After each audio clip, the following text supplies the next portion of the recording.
नमस्कार, आप देख रहे हैं इंडिया न्यूज हरियाणा। आपके साथ मैं हूं प्रिया। प्रदेश के हर जिले की खबर बताने वाले हमारे खास बुलेटिन 22 जिले 22 खबर में आप सभी का स्वागत है। हिसार वासियों को भी सावधान होने की जरूरत है। हिसार में कोरोना महामारी बेकाबू हो रही है। संक्रमितों का आंकड़ा लगातार बढ़ रहा है। जिले में कोरोना के 91 नए मामले रिपोर्ट हुए हैं।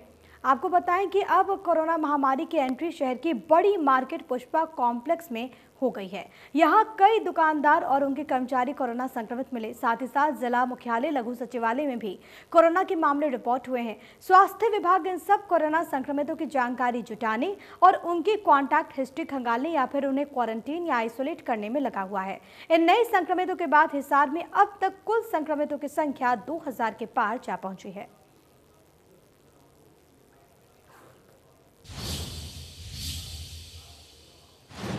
वहीं रेवाड़ी में कोरोना के 75 नए मामले रिपोर्ट हुए, जिसके बाद एक्टिव केस का आंकड़ा 472 हो गया है।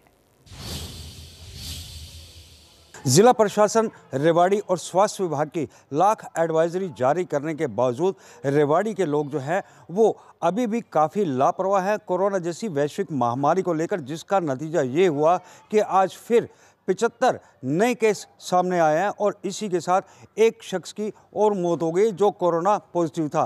अब मौत का आंकड़ा भी धीरे धीरे बढ़ता हुआ 21 तक जा पहुंचा है। आपको बता दें कि अब कुल रेवाड़ी के अंदर कोरोना संक्रमितों का आंकड़ा जो है वो 3283 हो गया है, जबकि 2703 लोग यहाँ पर ठीक होकर अपने घरों को भी जा चुके हैं। और लगातार प्रशासन बार बार यही लोगों से अपील कर रहा है कि ज़रूरी हो तभी अपने घरों से बाहर निकलें, मास्क लगा कर रखें। सामाजिक दूरी ही इस वैश्विक महामारी का एकमात्र उपाय है। कैमरा पर्सन चंद्रशेखर के साथ श्याम बाटला, इंडियन। तो वहीं करनाल में कोरोना के 71 नए मामले सामने आने से हड़कंप मच गया। करनाल में कोरोना का कहर रुकने का नाम नहीं ले रहा। हर रोज़ कोरोना के पेशेंट बढ़ते ही जा रहे हैं। आज भी इसी कड़ी में 71 लोगों को जो है कोरोना पॉजिटिव पाए गए हैं। सीएमओ योगेश कुमार शर्मा द्वारा जानकारी देते हुए बताया गया कि 71 लोग जो हैं कोरोना पॉजिटिव पाए गए हैं। जो ज़्यादा गंभीर हैं उनको कल्पना चावला मेडिकल कॉलेज में भर्ती किया गया है और जो कम सिम्टम वाले हैं, ए सिम्टम हैं, उनको घर पर ही क्वारंटाइन कर दिया गया है और उनको मेडिसिन किट वहाँ पर घर पर इलाज के लिए दे दी गई है। बुकलेट अवेलेबल करा दी गई है और वो अपने घर पर रहकर ही 14 से 15 दिन तक इलाज कर सकते हैं। फ़िलहाल अब 759 केस एक्टिव हैं। वहीं 25 लोगों की ज़िले में कोरोना से मौत हो चुकी है। सीएमओ का कहना है कि जो भी लोग बाहर निकलें वो मास्क का प्रयोग करें, सैनिटाइज का प्रयोग करें, वहीं सोशल डिस्टेंसिंग बनाए रखें ताकि कोरोना की चपेट में आने से बचा जा सके। करनाल से केसी आर्य, इंडिया। तो वहीं चरखी दादरी में कोरोना के एक्टिव केसों की संख्या 60 है। अभी तक सामने आए कुल 251 केसेस में से 190 ठीक हो चुके हैं। प्रदेश में जहां कोरोना संक्रमण के मामले लगातार बढ़ते जा रहे हैं, वहीं दूसरी तरफ बात चरखी दादरी के परिप्रेक्ष्य में अगर की जाए तो यहां पर अब एक तरह से विराम सा लग गया है। चरखी दादरी पे आंकड़ों पर अगर गौर फरमाया जाए, अभी तक 251 कोरोना पॉजिटिव मामले सामने आ चुके हैं, जिनमें से 190 ठीक होकर घर जा चुके हैं। अगर एक्टिव केसेस की बात करें, 60 मामले फ़िलहाल एक्टिव केसेस हैं। 1605 ऐसे मामले हैं जो कि आइसोलेशन से बाहर जा चुके हैं, यानी ठीक हो चुके हैं। इसके अलावा अगर बात करें, अभी तक 11,906 लोगों की सैंपलिंग की जा चुकी है। 11,528 की रिपोर्ट नेगेटिव आई है। यानी बहरहाल की अगर बात करें, फ़िलहाल की स्थिति की अगर बात करूं, 127 की रिपोर्ट आनी बाकी है। लेकिन जो मामले हैं कोरोना पॉजिटिव केसेस की बात करें, महज और महज 60 मामले कोरोना पॉजिटिव हैं। ना केवल स्वास्थ्य महकमा, पुलिस प्रशासन लगातार ना केवल लोगों को जागरूक कर रहा है, बल्कि साथ ही साथ मास्क ना पहनने वाले लोगों के चालान भी काटे जा रहे हैं। यानी एक तरह से ये कहा जा सकता है कि फ़िलहाल चरखी दादरी में स्थिति सामान्य सी होती जा रही है। चरखी दादरी से सहयोगी अनिल लहरी व वीडियो जर्नलिस्ट सुमित अवस्थी के साथ रवि जांगड़ा, इंडिया न्यूज़ हरियाणा। तो वहीं कैथल में कोरोना के 58 नए मामले रिपोर्ट हुए, जिसके बाद कुल मरीजों की संख्या 892 हो गई है। कैथल में कोरोना का कहर लगातार जारी है। लगातार कैथल में कोरोना के मामले लगातार बढ़ रहे हैं। इसको लेकर प्रशासन की हम बात करें, स्वास्थ्य विभाग की बात करें, बिल्कुल सुस्त दिखाई दे रहा है। अगर हम आज की बात करें कोरोना अपडेट की, आज कैथल के अंदर टोटल कोरोना पॉजिटिव 58 मामले सामने आए हैं, जिसको लेकर प्रशासन हरकत में आ चुका है। और प्रशासन बार बार अपील भी कर रहा है कि आप बहुत सी कम घर से बाहर निकलें और जब भी घर से बाहर निकलें ज़रूर मास्क लगाएं। अगर हम दूसरी तरफ बात करें पुलिस कर्मियों की, पुलिस अधीक्षक की, तो कैथल के अंदर मास्क के ज़्यादा चालान काटे जा रहे हैं। अगर रूटीन की बात करें हम, लगभग 250 के आसपास के चालान मास्क के किए जा रहे हैं। वहीं दूसरी ओर स्वास्थ्य विभाग द्वारा भी बार बार मास्क के चालान किए जा रहे हैं। लेकिन सोशल डिस्टेंस की हम बात करें, वो कैथल के अंदर बिल्कुल भी दिखाई नहीं दे रहा है, जिसका कारण एक कोरोना महामारी का रूप बढ़ रहा है। बार बार मामले बढ़ने का कारण सिर्फ सोशल डिस्टेंस ही मामला सामने आ रहा है। अब देखना ये होगा कैथल का प्रशासन, स्वास्थ्य विभाग, कैथल का प्रशासन क्या कदम उठाता है कोरोना महामारी को रोकने में। कैथल से कैमरामैन पवन राविश के साथ मनोज मलिक, इंडिया न्यूज़ हरियाणा। तो वहीं सिरसा में भी कोरोना के 44 नए मामले सामने आए, जिसके बाद मरीजों का आंकड़ा 1200 के पार जा पहुंचा। सिरसा में कोरोना का कहर लगातार जारी है और सिरसा के अंदर कोरोना संख्या 1200 का आंकड़ा पार कर चुके हैं। यानी आज 44 नए मामले सामने आए, उसके बाद कोरोना संक्रमित की संख्या 1209 तक पहुंच चुकी है। लगातार जिस प्रकार से मामले सामने आ रहे हैं, उससे कहीं न कहीं आम लोगों की परेशानी बढ़ती जा रही है। आज की बात करें तो कुल जो 44 नए मामले सामने आए, उसमें से 27 सुबह आए होते और 17 मामले शाम के बुलेटिन में सामने आए हैं। एक्टिव मरीजों की संख्या की बात करें तो अभी भी 440 एक्टिव मरीज सिरसा में है, जिनमें से 235 का होम क्वारंटाइन में इलाज चल रहा है, जबकि 205 को दाखिल किया गया है। हालांकि ठीक होने वाली संख्या आज बढ़कर 757 हो चुकी है। यानी अब 757 मरीज ठीक होकर घर जा चुके हैं और अब तक सिरसा में 12 लोगों की कोरोना से मौत हो गई है। लेकिन जिस प्रकार से नए मामले रोज़ बढ़ रहे हैं, जहां कल 47 मामले सामने आए थे, आज 44 मामले सामने आए और लगातार नए मामले सामने आते जा रहे हैं। हालांकि सैंपलिंग भी लगातार करीबन 1100 लोगों की रोज़ सैंपलिंग की जा रही है। अब तक सैंपलिंग की संख्या 40,251 तक पहुंच चुकी है, जिनमें से केवल 118 की रिपोर्ट आना बाकी है। सिरसा समर सिंह जानी, इंडिया न्यूज़।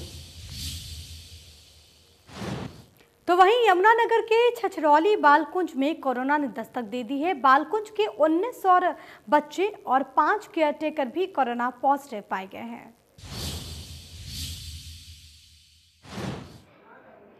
छछरौली के बालकुंज में भी कोरोना पहुंच चुका है। 21 बच्चों सहित 5 केयरटेकर भी इसकी गिरफ्त में आ चुके हैं। बालकुंज छछरौली में प्रदेश के कई हिस्सों से बच्चे आकर यहां रखे जाते हैं। उनकी देखभाल के 50 से अधिक स्टाफ कार्यरत है।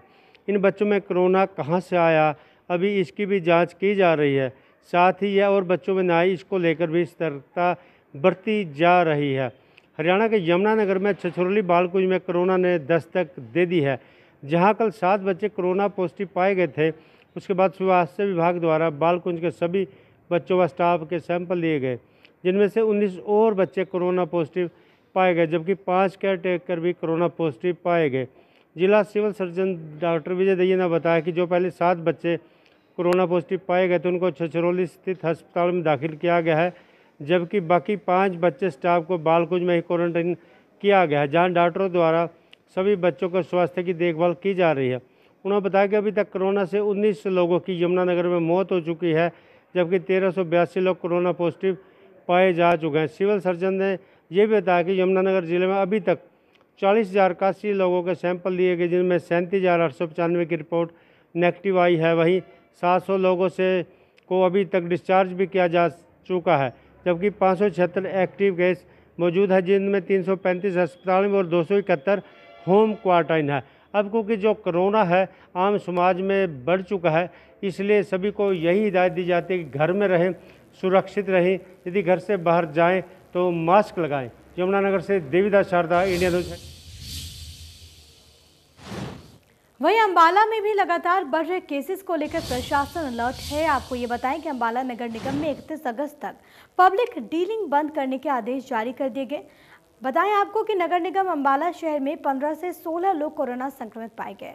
इसके बाद नगर निगम के मुख्य गेट पर पब्लिक डीलिंग 31 अगस्त तक बंद करने के आदेश चस्पा कर दिए गए, लेकिन इन आदेशों के चंद मिनट के अंदर खुद नगर निगम अपने ही आदेशों की धज्जियां उड़ाने में जुट गया। निगम परिसर में डेहड़ी फौड़ी वाले लोगों को खुद बुलाकर उनके दस्तावेज जमा करवाने के काम करने लगे। वहीं इस दौरान जहां पर सोशल डिस्टेंसिंग की धज्जियां उड़ती हुई नजर आई, तो निगम में जहां इन लोगों को बुलाया गया था वहां पर रखे सैनिटाइजर पैनल से सैनिटाइजर भी गायब थे।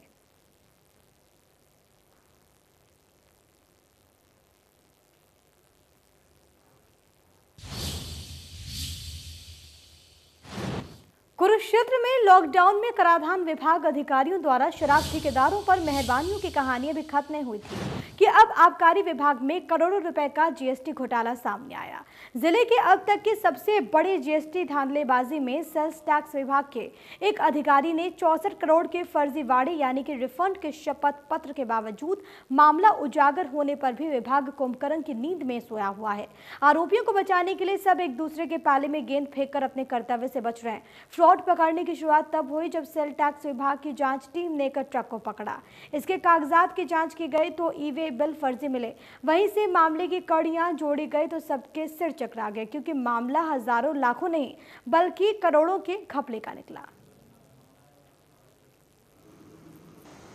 मुझे यही पता लगा कि जीएसटी का भी इन्होंने बहुत बड़ा फ्रॉड कर रखा है। इन्होंने एक स्टालवर्ट के नाम से कंपनी बना रखी है गांव व्यारा में, जिसमें ये जीएसटी की चोरी करते हैं, जिसके बारे में जीएसटी के दोनों डिपार्टमेंट, सेंट्रल और स्टेट गवर्नमेंट, इनके खिलाफ कार्रवाई कर रही थी।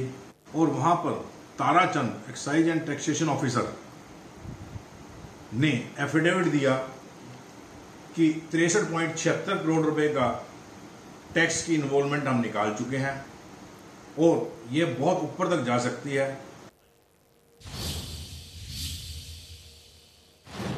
वहीं भिवानी में परिवार पहचान पत्र बनने की योजना के तहत अभिभावक अपना पहचान पत्र, आधार कार्ड लेकर राजकीय कन्या वरिष्ठ माध्यमिक विद्यालय में पहुंचे, लेकिन स्कूल्स में व्यवस्थाएं ठप मिली। प्रदेश में इन दिनों परिवार पहचान पत्र बनवाने वाले लोगों को अच्छी खासी परेशानियों से मुखातिब होना पड़ रहा है। दरअसल ये काम स्कूली शिक्षकों को दिया गया है और 25 अगस्त से 2 सितंबर तक परिवार पहचान पत्र बनाए जाने हैं। तमाम डॉक्यूमेंट्स, चाहे स्कूली विद्यार्थियों की बात करें या उनके अभिभावकों की बात करें, उनसे एकत्रित करवाए जा रहे हैं। लेकिन इस बीच सर्वर फेल होने की वजह से ये काम जो है खटाई में पड़ता सा दिखाई दे रहा है। हालांकि स्कूली अध्यापकों की ड्यूटियां लगाई गई हैं कि वो 8 से शाम 5 बजे तक इसी काम में जुटे रहें, लेकिन सर्वर डाउन होने की वजह से ना तो परिवार पहचान पत्र बनाए जा रहे हैं, ना ही किसी तरह से कोई फॉर्म अपलोड किए जा रहे हैं। यानी यूँ कहा जा सकता है कि कहीं ना कहीं ना केवल स्कूली अध्यापकों के लिए बल्कि आमजन यानी अभिभावकों के लिए काम अब गले की फांस बनता दिखाई दे रहा है। कब सर्वर दुरुस्त होगा ये तो वक्त बताएगा, लेकिन इतना ज़रूर है कि जिस कदर अध्यापकों की ड्यूटियाँ लगाई गई, जिस कदर अभिभावकों को इस काम के लिए स्कूलों में बुलाया जा रहा है, उससे कहीं ना कहीं उनकी परेशानियाँ बढ़ना लाजमी सी बात है। वीडियो जर्नलिस्ट सुमित अवस्थी के साथ रवि जांगड़ा, इंडिया न्यूज़ हरियाणा। तो वहीं सोनीपत के गोहाना में भी मेरा परिवार मेरी पहचान योजना के तहत यूनिक आईडी बनाने के लिए पोर्टल पर डेटा अपलोड होने में काफ़ी परेशानियां हो रही हैं। यूनिक आईडी बनाने का काम स्कूल स्तर पर स्टाफ को सौंपा गया है। 25 अगस्त से 2 सितंबर तक डेटा अपलोड करने की समय अवधि दी गई है। वेबसाइट ओपन होने के बाद डेटा परफॉर्मा भी खुलने में काफ़ी वक्त लगता है। कई बार डेटा फीड अपलोड करने के बाद दस्तावेज डिटेल का कोई रिकॉर्ड नहीं मिलता।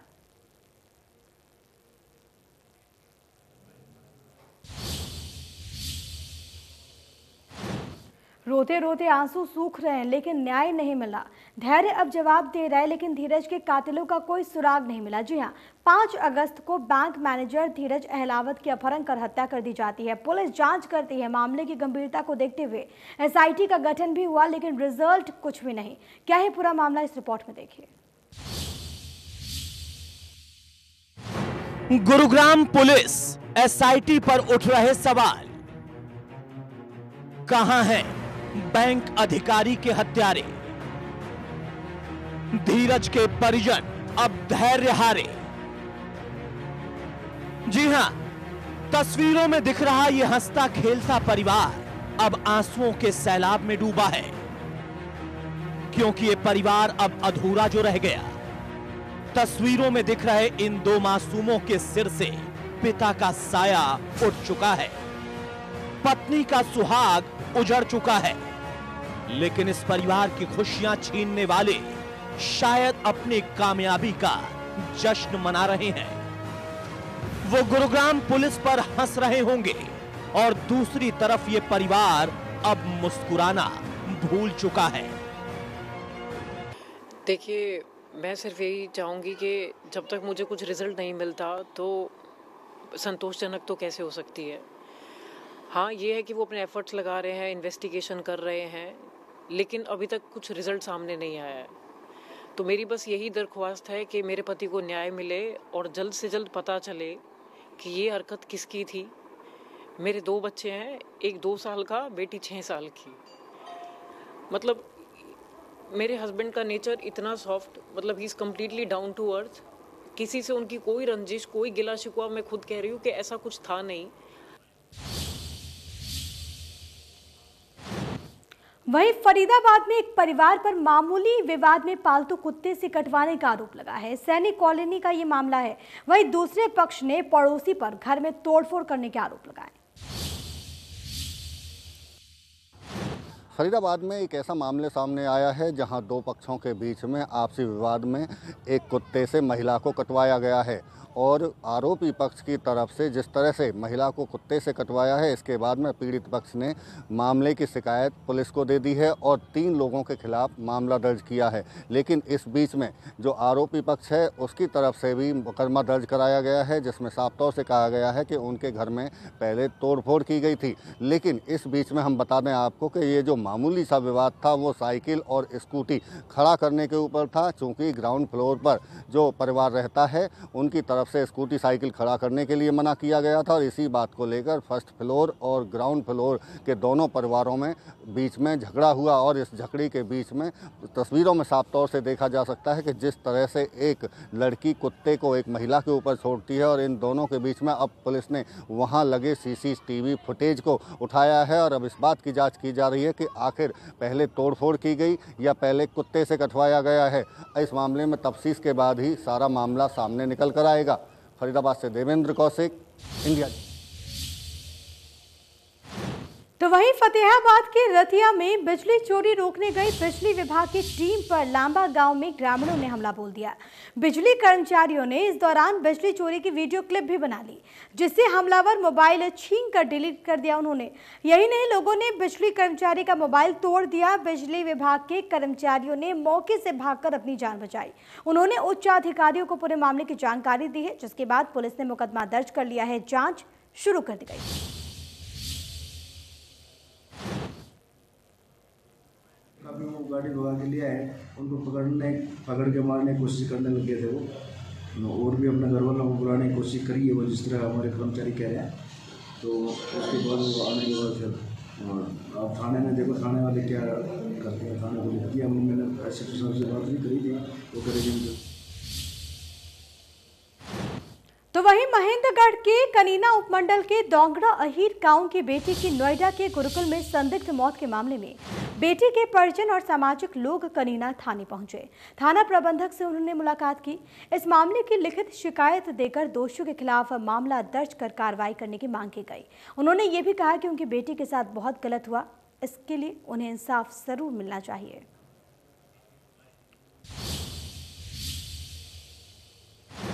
वहीं रोहतक में सुबह दूध लेकर शहर जा रहे युवक की बेरहमी से हत्या कर दी गई। हद तो तब हो गई जब हमलावरों ने युवक पर पूरी मैगजीन की गोलियां दाग गई। सुबह सुबह हुई ताबड़तोड़ फायरिंग से इलाके में हड़कंप मच गया। वारदात की सूचना मिलने पर मौके पर पहुंची पुलिस को खाली की गई मैगजीन और 8 खोल बरामद हुए। युवक लाखन माजरा थाने के अंतर्गत खरैटी गांव का रहने वाला था, जो कि दूध लेकर शहर में सप्लाई करता था। फिलहाल पुलिस और FSL की टीम ने मौके पर शव को पोस्टमार्टम के लिए PGI भेज दिया। अज्ञात के खिलाफ मुकदमा दर्ज हो चुका है। जांच पुलिस ने शुरू कर दी है। अभी जो बॉडी की इंस्पेक्शन है सीन ऑफ क्राइम टीम द्वारा की गई है और पोस्टमार्टम के लिए PGIMS रोहतक भिजवा दिया गया है जो परिजनों की स्टेटमेंट है जो आएगी उसके आधार पर अगली कार्रवाई की जाएगी और इसमें जो इन्वेस्टिगेशन है वो तत्परता से करके। तो वहीं पंचकुला की न्यू चंडीगढ़ कॉलोनी खरड़ के जंगलों में खून से लथपथ लाश मिलने से इलाके में हड़कंप मच गया। युवक के पास से मिले लाइसेंस के अनुसार युवक MES कमांड अस्पताल कॉलोनी का रहने वाला है, जिसकी पहचान 28 वर्षीय सनी के तौर पर की गई है। पुलिस ने बताया कि जंगल में पशु चरा रहे एक युवक ने जंगल में लगी एक लावारिस कार देखी, जिसकी सूचना उसने फोन पर सरपंच को दी। सूचना मिलते ही सरपंच अन्य लोगों के साथ मौके पर पहुंचे। पुलिस को सूचित किया गया, जिसके बाद थाना प्रभारी वहां पर पहुंचे।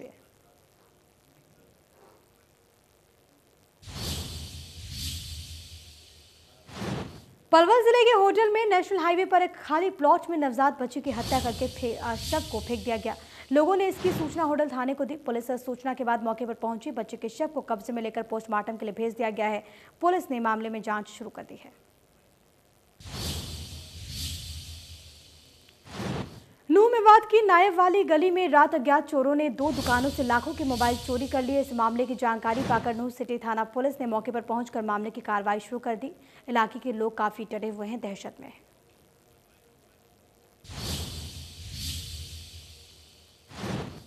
और इसी के साथ 22 जिले 22 खबर के इस खास बुलेटिन में आज के लिए फिलहाल इतना ही। नमस्कार।